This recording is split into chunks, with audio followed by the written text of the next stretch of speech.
The summit is a platform to shape the future of government, the future of people, to improve the lives of 7 billion people. And I think that this is a goal that we'll always strive for. What we see right now in the summit and the success is just a small component in a much bigger vision. We want to make people happier, we want to make governments more efficient, we want to bring them together, create bridges, eliminate the gaps, and really learn from the best practices that are there all over the world, from the public sector, the private sector, and as well thought leaders.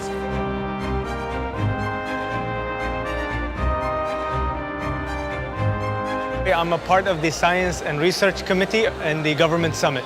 I'm interested in the advances of science and technology and how it affects the future, both on a government and on a societal level. In the past couple of years, whoever touched VR, and there has been proliferation of projects dealing with that, keeps saying when they do it that it's in the stage of infancy. And then to do something that is as complex as what we try to do here is close to insanity, I swear. Hello and welcome on Mars. My name is Saeed and I'll be your personal guide.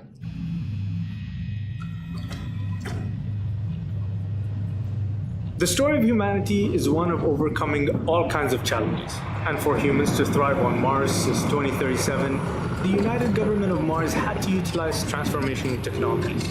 From rovers and ships that can transport visitors and cargoes in the harshest environments with ease, to terraformers that will transform Mars from a desolate planet to one that fits the needs of the citizens of the United Government of Mars and the estimated needs of generations to come.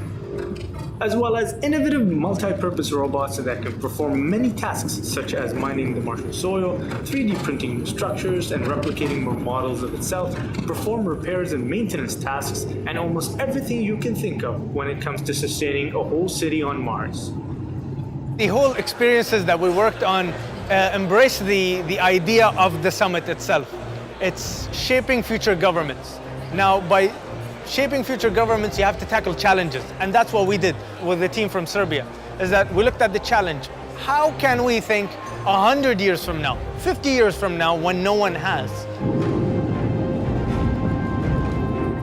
Concept-wise, creating an environment that's placed on the other planet, not 20 years from now, not now, but 100 years from now, is a task for itself.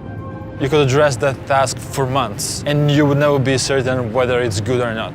So we really gave our best to somehow depict the world out there and to avoid the sci-fi connections, to avoid like Hollywood things, and to be as realistic as possible. Welcome to the capital of the United Government of Mars.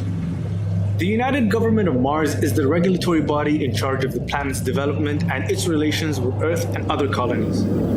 As long as its residents have received a coexistence certification from the original signees of the Colonization Protocol of 2024. Being one of the founding members of Mars's United Government, and due to its highly advanced space program, the government of the UAE has its mission constantly present on Mars, with ambassadors and their staff being deployed on a 2-term basis.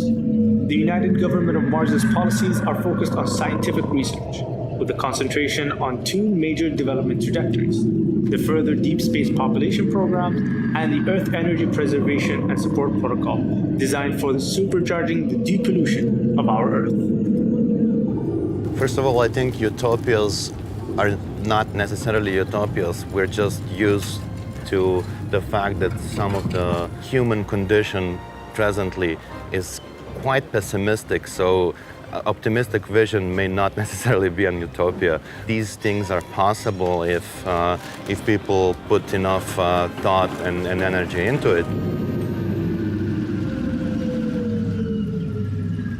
Situated in the greenest areas of the city, the Research and Education Zone with the University of Martian Culture and Development is continuing the efforts not only to terraform Mars, but serving as the city's humidifier and food production unit, as well as a peaceful and soothing nook for that once hostile, cold, and lifeless place, serving as a symbol for the joint efforts to make Mars ultimately a livable planet. In this government summit, we're working on separate experiences. One of them is Mars in 2021, Dubai and Abu Dhabi in 2050, and the facial expression experience.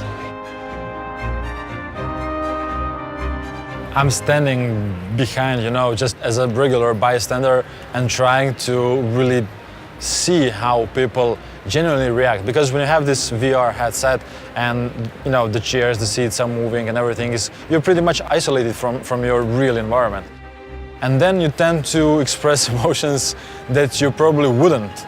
You lose this sensation that somebody is watching you, observing you, that somebody might be filming. You're completely immersed into your new experience, your new reality.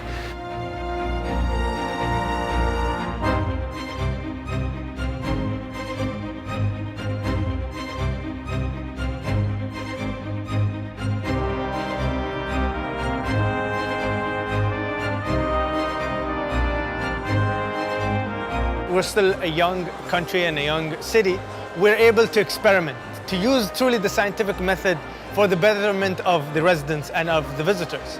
And in my opinion, I think the best and the biggest thing that should come later on is the implementation of a lot of the ideas that we're talking about today here in the summit.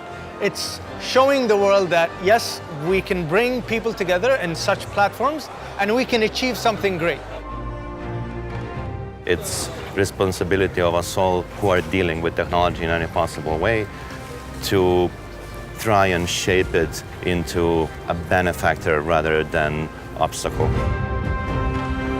We don't have a similar platform on Earth. This is, I think, a unique platform. You've seen it over these 3 days. We've taken people from the present to the future, from Earth to other planets. We've showed them the challenges and the solutions. So I think that this is just the beginning. And hopefully we'll see much more in the next cycle of the World Climate Summit.